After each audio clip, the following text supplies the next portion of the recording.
বিধান আৰু প্ৰতিজ্ঞা। ভাইসকল, মই এজন মানুহৰ দৰে কৈছোঁ, মানুহৰ মাজত এবাৰ যেতিয়া এখন নিয়ম পত্ৰ থিৰ কৰা হয়, সেই নিয়ম পত্ৰ কোনেও বাতিল কৰিব নোৱাৰে আৰু তাত একো যোগ দিবও নোৱাৰে। ঈশ্বৰে আব্ৰাহাম আৰু তেওঁৰ বংশলৈ প্ৰতিজ্ঞাবোৰ কৰিছিল। ইয়াত বহু বচনত বংশবোৰলৈ বুলি অনেকৰ বিষয়ে কোৱা নাই, কিন্তু কেৱল এজনকহে তোমাৰ বংশলৈ বুলি ক'লে, এই বংশ খ্ৰীষ্ট।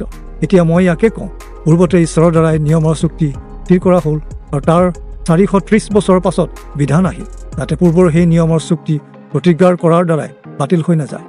উত্তৰাধিকাৰৰ যদি বিধান পালনৰ জৰিয়তে প্ৰাপ্ত হয়, তেনেহ'লে সেয়া পুনৰ প্ৰতিজ্ঞাৰ ওপৰত নিৰ্ভৰশীল হ'ব নোৱাৰে। কিন্তু ঈশ্বৰে বিনামূল্যে এই উত্তৰাধিকাৰ এক প্ৰতিজ্ঞাৰ দ্বাৰাই আব্ৰাহামক দান কৰিলে। তেনেহ'লে ঈশ্বৰে বিধান কিয় দিলে? বিধান লংঘন কৰাৰ দ্বাৰা অপৰাধ বুজিবলৈ বিধান দিয়া হৈছিল।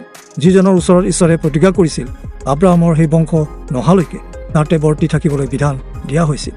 স্বৰ্গৰ দূতসকলৰ যোগেদি এজন মধ্যস্থতাকাৰীৰ দ্বাৰাই এই বিধান নিৰূপিত কৰা হৈছিল।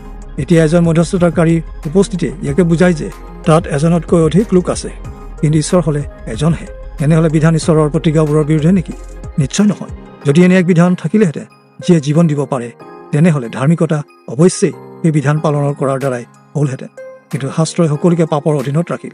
সেইবাবে যীশুখ্ৰীষ্টক বিশ্বাস কৰাৰ দ্বাৰাই আমাক উদ্ধাৰ কৰিবলৈ ঈশ্বৰৰ সেই প্ৰতিজ্ঞা যেন যিসকলে বিশ্বাস কৰে তেওঁলোক এই প্ৰতিজ্ঞাৰ অধিকাৰী হয়।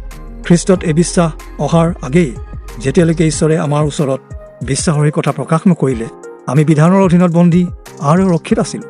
এইদৰে খ্ৰীষ্ট নহালৈকে বিধান আমাৰ কঠোৰ অভিভাৱক হ'ল, যাতে বিশ্বাসৰ দ্বাৰাই আমি ধাৰ্মিক বুলি গণিত হ'ব পাৰোঁ। কিন্তু এতিয়া যিহেতু বিশ্বাস আমাৰ মাজত আহিল, আমি পুনৰ কঠোৰ অভিভাৱকৰ অধীন নহওঁ, কিয়নো খ্ৰীষ্ট যীশুত কৰা বিশ্বাসৰ দ্বাৰাই আপোনালোক সকলো ঈশ্বৰৰ সন্তান হৈছে। কাৰণ আপোনালোক যিসকলে খ্ৰীষ্টত বাপ্তিস্ম লৈছে, তেওঁলোক সকলোৱে নিজক খ্ৰীষ্টৰে ঢাকিলে। এতিয়া খ্ৰীষ্ট যীশুত যিসকল আছে, তেওঁলোকৰ মাজত ইহুদী কি গ্ৰীক, দাস কি স্বাধীনৰ কোনো পাৰ্থক্য নাই, পুৰুষ বা স্ত্ৰীৰ মাজত কোনো ভেদাভেদ নাই, কিয়নো খ্ৰীষ্ট যীশুত আপোনালোক সকলোৱে এক। আপোনালোক যদি খ্ৰীষ্টৰ হয়, তেনেহ'লে আপোনালোক আব্ৰাহামৰ বংশও হৈছে আৰু আব্ৰাহামৰ ওচৰত ঈশ্বৰে যি প্ৰতিজ্ঞা কৰিছিল, আপোনালোক তাৰ উত্তৰাধিকাৰীও হৈছে।